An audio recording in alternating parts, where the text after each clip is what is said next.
Chuck Norris is my hero. Always was, always will be. Chuck Norris is my hero. He's a real man, he's a great actor, and he lived the most perfect life you can ever imagine. He lived the life in fullest. That's what his life is. He meant a lot to me. The first movie of him I ever seen, it was back in the Soviet Union. Because I grew up in the Soviet Union, and that's when I saw his first movie. In the Soviet Union, movies were very boring. They were produced by Soviet government, and even foreign movies that were imported into the Soviet Union and shown on a big screen, they were pretty boring. And then in about 1989, the first VCR recorders entered the Soviet Union. They were crazy expensive. The price of a VCR recorder was like 4 times of monthly salary, so nobody could afford a VCR. So business enterprises, unofficial business enterprises, were buying those VCRs, and they were showing movies at the price of 1 ruble per movie. In a movie theater, it was like 20 kopecks, 20 cents. But in this place where they showed VCR movies, they charged 1 ruble. That was the first time in my life when I saw a Chuck Norris movie. It was dubbed translation. The translation was lousy. The video quality was lousy because those movies, they were bootlegged copies. Yet it made a very strong impression on me. And the first Chuck Norris movie I ever seen, it's called Lone Wolf McQuade. Yeah, this movie was awesome. It had explosions, it had fights. It was just a beautiful movie. The town, they showed Texas town, I believe Austin. It looked very futuristic to me. I haven't seen anything like this. Yeah, because life in the Soviet Union was very dull, very boring, and everything was dirty about Soviet Union. It was like a low, dirty place. Yeah, and when I saw this on a movie screen, when I saw Chuck Norris movie in Texas, driving cool cars, I was impressed. I was very impressed. And then I watched more of his movies. I saw Invasion USA, and I enjoyed it. I believe that's one of his best movies, definitely. When I came to America, when I immigrated to America, I had to work a lot. I didn't have time to watch his many movies, but I had to study English. And as a part of my learning process, when I was studying English, I read his book.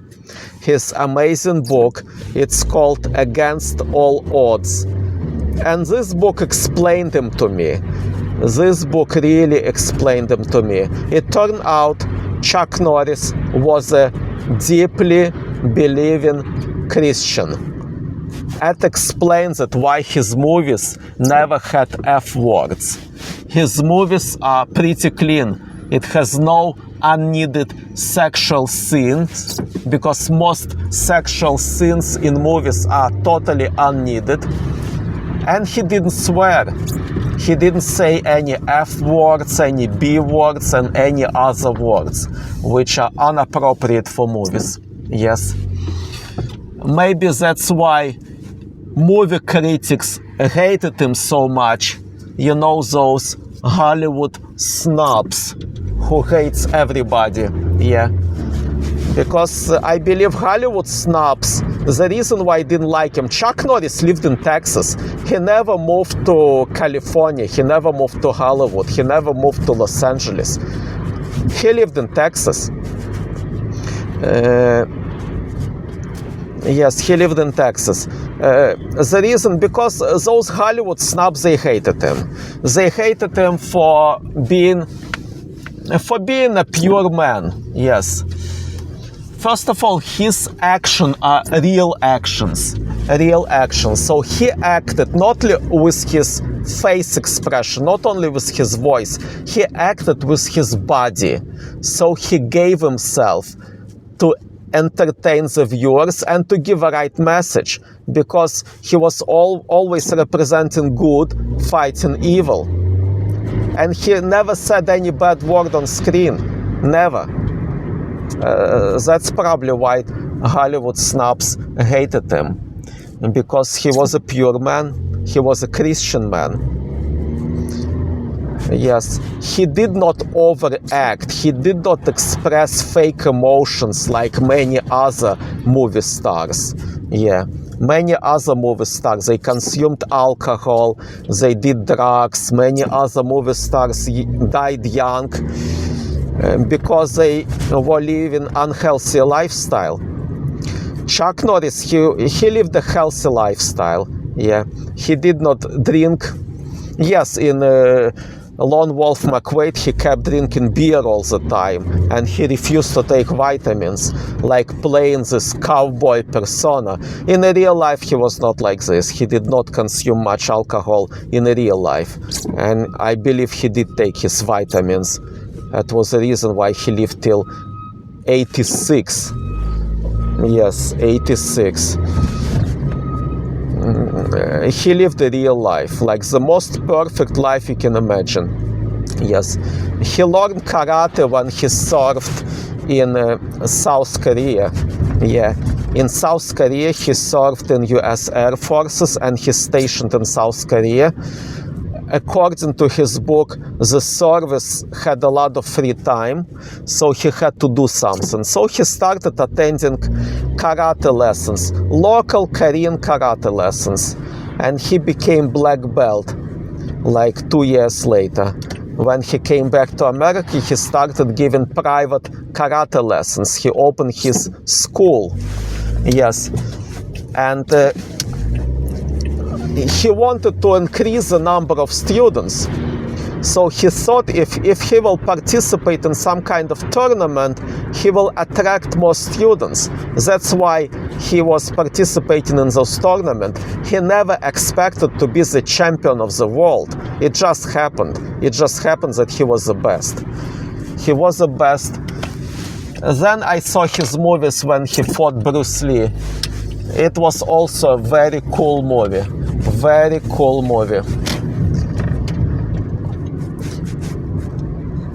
Yes, a very cool movie. Somehow, those two people were the coolest people on the screen, without saying a single F word. Yeah. Modern Hollywood cannot survive without using F words. For some reason, every modern Hollywood movie has a bunch of swearing. Why? I don't understand. Maybe those people should read some literature and to develop vocabulary in order to express emotions without F words. Maybe they can learn to do it. I don't know. Chuck Norris did. Yes, Chuck Norris did. Like Chuck Norris on a screen and in a real life, he's a real man. He's a real perfect man, like perfect human body, slim, athletic, polite, tough. Like Chuck Norris represented a perfect human being. Yes, and he believed in God. He believed in God. And it was not like an empty word for him. He lived to it. He actually lived to it. Okay, that's enough for today. Ciao.